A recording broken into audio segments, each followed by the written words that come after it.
emotion. Call it a mom's adoration. Foundation, a special bond of creation.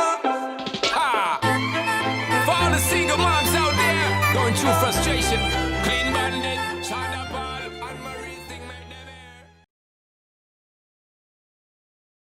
Hemoroid adalah kumpulan dari pelebaran satu segmen atau lebih vena hemoroidalis di daerah anorektal dan bersifat lebih kompleks yang melibatkan unsur berupa pembuluh darah, jaringan lunak, dan otot di sekitar rektal.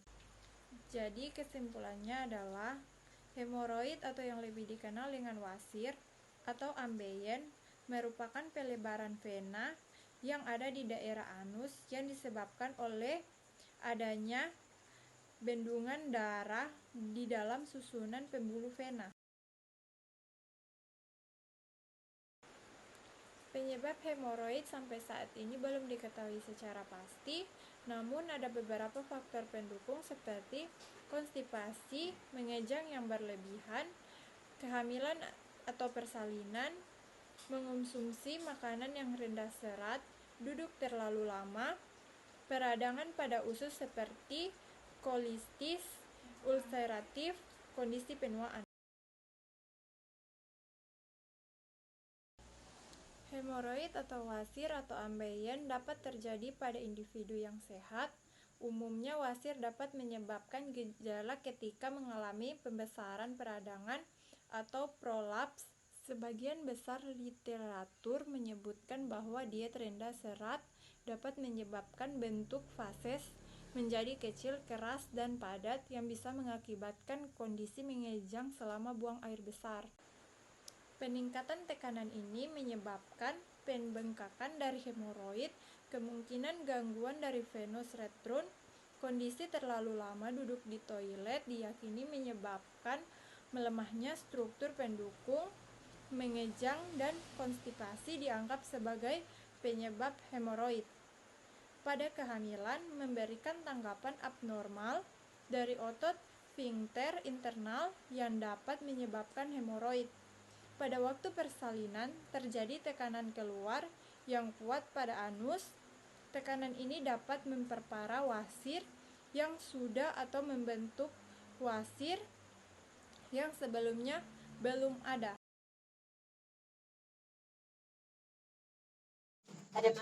Selanjutnya, tanda dan gejala.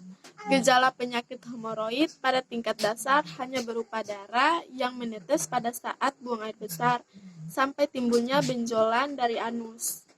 Benjolan yang keluar tersebut bisa masuk secara spontan dengan sendirinya maupun dibantu dengan tangan. Namun dapat pula tidak masuk kembali dan memerlukan tindakan invasif. Pada stadium lanjut, wasir dioperasi. Bisa pula timbul keluhan, gatal, nyeri pada anus. Selanjutnya, klasifikasi hemoroid terbagi menjadi dua, yaitu hemoroid internal dan hemoroid eksternal.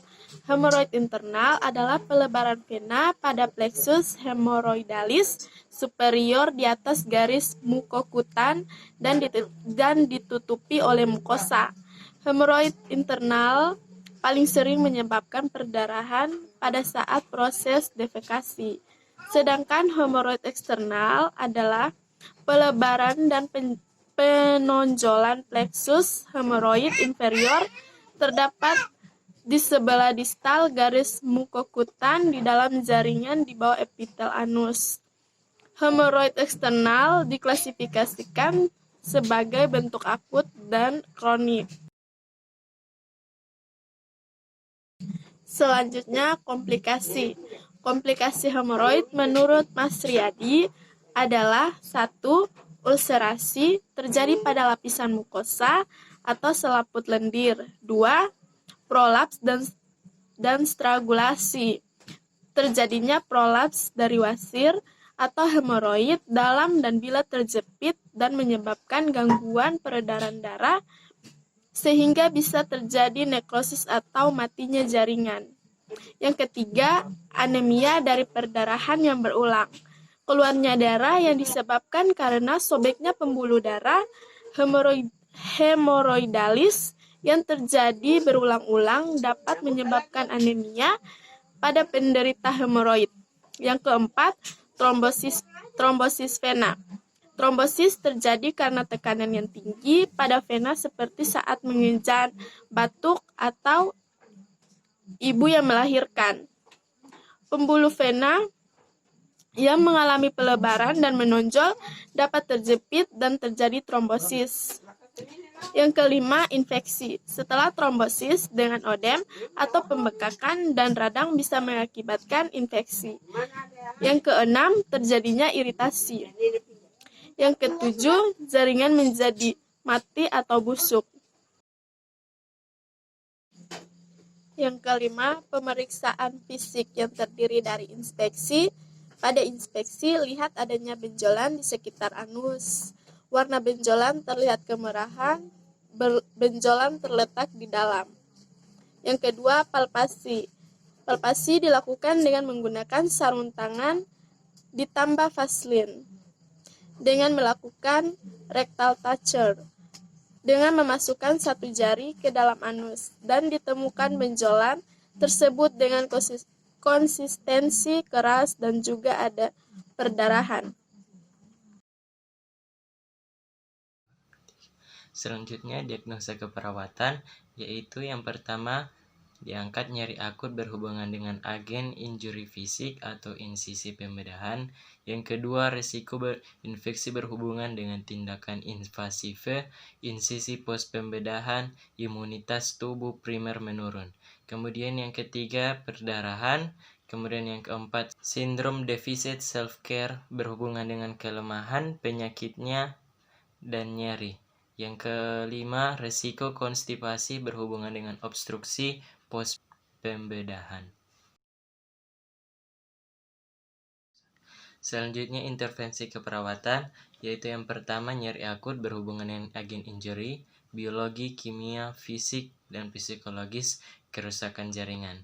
Kemudian, data subjektifnya, yaitu laporan secara verbal, data objektif, posisi untuk menahan nyeri, tingkah laku berhati-hati, gangguan tidur, mata sayu, tampak capek, sulit atau gerakan kacau, menyeringai, terfokus pada diri sendiri, fokus menyempit, atau penurunan persepsi waktu, kerusakan proses berpikir, penurunan interaksi dengan orang dan lingkungan. Kemudian lingkungan laku distraksi, contoh jalan-jalan menemui orang lain dan atau aktivitas-aktivitas berulang. Seterusnya, respon autonom seperti diaprosis, perubahan tekanan darah, perubahan nafas, nadi dan dilatasi pupil, perubahan autonomik dalam tonus otot, mungkin dalam rentang dari lemah ke kaku. Tingkah laku ekspresif, contoh gelisah, merintih, menangis, waspada, irritable, nafas panjang atau berkeluh kesah. Kemudian perubahan dalam nafsu makan dan minum.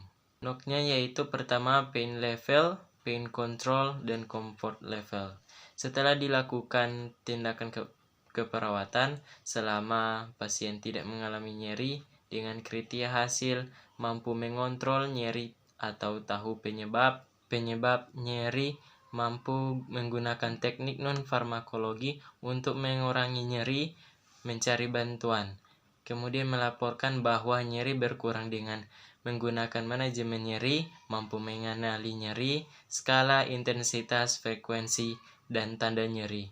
Menyatakan rasa nyaman setelah nyeri berkurang, tanda vital dalam rentang normal, tidak mengalami gangguan tidur. Kemudian NIC-nya yaitu lakukan pengkajian nyeri secara komprehensif termasuk lokasi, karakteristik, durasi, frekuensi, kualitas, dan faktor presipitasi.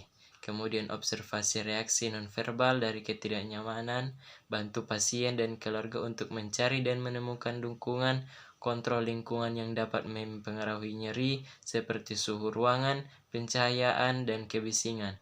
Kurangi faktor presipitasi nyeri, kaji tipe dan sumber nyeri untuk menentukan intervensi, ajarkan teknik non-farmakologi, nafas dalam, relaksasi, distraksi, kompres hangat atau dingin.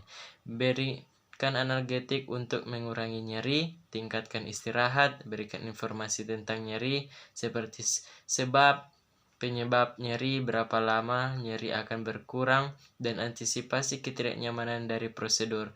Monitor vital sign sebelum dan sesudah pemberian analgesik selama pertama kali. Selanjutnya itu konstipasi berhubungan dengan fungsi kelemahan otot abdominal, aktivitas fisik tidak mencukupi, perilaku defeksi tidak teratur, perubahan lingkungan. Kemudian DS yaitu nyeri perut, ketegangan perut, anoreksia, perasaan tekanan pada rektum, nyeri kepala, peningkatan tekanan abdominal, mual, defekasi dengan nyeri. Data objektifnya itu feses dengan darah segar, perubahan pola BAB, feses berwarna gelap, penurunan frekuensi BAB, penurunan feses, distensi abdomen, feses keras, bising usus atau hypo atau hyperaktif, teraba massa abdomen atau rektal, perkusi tumpul, sering flatus, dan muntah. Kemudian NOC-nya yaitu bowel elimination, hydration, selama dilakukan tindakan keperawatan, selama konstipasi pasien teratasi dengan kriteria hasil yaitu yang pertama pola BAB dalam batas normal, feses lunak, cairan dan serat adekuat, aktivitas adekuat, hidrasi adekuat. Kemudian NIC-nya yaitu manajemen konstipasi, identifikasi faktor-faktor yang menyebabkan konstipasi, monitor tanda-tanda ruptur bowel atau periotinitis, jelaskan penyebab dan rasionalisasi tindakan pada pasien, konsultasikan dengan dokter tentang peningkatan dan penurunan bising usus, kolaborasi jika tanda dan gejala konstipasi yang menetap, jelaskan pada pasien manfaat diet, cairan dan serat, terhadap eliminasi. Jelaskan pada klien konsekuensi menggunakan laksatif dalam waktu yang lama. Kolaborasi dengan ahli gizi diet tinggi serat dan cairan. Dorong peningkatan aktivitas yang optimal. Sediakan privasi dan keamanan selama BAB. Selanjutnya risiko infeksi, yaitu yang pertama faktor-faktor risiko yaitu prosedur invasif, kerusakan jaringan dan peningkatan paparan lingkungan, malnutrisi, peningkatan paparan lingkungan patogen, imunosupresi, tidak adekuat pertahanan sekunder atau penurunan HB, leukopenia, penekanan respon inflamasi, penyakit kronik, imunosupresi, malnutrisi, pertahanan primer tidak adekuat atau kerusakan kulit, trauma jaringan, gangguan peristaltik. Selanjutnya NOC-nya yaitu imun status, kemudian knowledge infection control, risk control. Setelah dilakukan tindakan keperawatan selama pasien tidak mengalami infeksi dengan kriteria hasil, klien bebas dari tanda dan gejala infeksi, menunjukkan kemampuan untuk mencegah timbulnya infeksi, jumlah leukosit dalam batas normal, menunjukkan perilaku hidup sehat, status imun gastrointestinal, genitourinaria dalam batas normal. Kemudian NIC-nya yaitu pertahankan teknik aseptif, batasi pengunjung bila perlu, cuci tangan setiap sebelum dan sesudah tindakan keperawatan, gunakan baju, sarung tangan sebagai alat pelindung, ganti letak perifer dan dressing sesuai dengan petunjuk umum, gunakan kateter intermittent untuk menurunkan infeksi kandung kemih, tingkatkan intake nutrisi, berikan terapi antibiotik, monitor dan tanda gejala infeksi sistemik dan lokal, pertahankan teknik isolasi, inspeksi kulit dan membran mukosa terhadap kemerahan, panas, drainase. Monitor adanya luka, dorong masukkan cairan, dorong istirahat, ajarkan pasien dan keluarga tanda dan gejala infeksi, kaji suhu badan pada pasien neutropenia selama 4 jam. Kemudian implementasi keperawatan. Menurut Setiadi nomor 2012 dalam buku Konsep dan Penulisan Asuhan Keperawatan, implementasi keperawatan adalah pengelolaan dan perwujudan dari rencana keperawatan yang telah disusun pada tahap perencanaan. Kemudian evaluasinya yaitu menurut Setiadi 2012 dalam buku Konsep dan Penulisan Asuhan Keperawatan, tahap penilaian atau evaluasi adalah perbandingan yang sistematis dan perencanaan tentang kesehatan klien dengan tujuan yang telah diterapkan, dilakukan dengan cara bersinambungan dengan melibatkan klien, keluarga, dan tenaga kesehatan lainnya. Komponen catatan perkembangan antara lain sebagai berikut: kartu SWOT, yaitu E subjektif, O objektif, A analisis asesmen, P perencanaan. Kalau subjektif itu adalah data subjektif yang diambil dari keluhan klien, kecuali pada klien yang afasia. Objektif, data objektif yang diperoleh observasi perawat, misalnya tanda-tanda akibat penyimpangan fungsi fisik dan tindakan keperawatan atau akibat pengobatan. Analisis asesmen yaitu yang dianalisis atau dikaji dari data subjektif dan data objektif karena status klien yang selalu berubah yang mengakibatkan informasi data atau perlu pembaruan. Proses analisis bersifat dinamis. Perencanaan atau planning, perencanaan kembali tentang pengembangan tindakan keperawatan baik yang sekarang maupun akan datang. Guys, terima kasih. See you next time.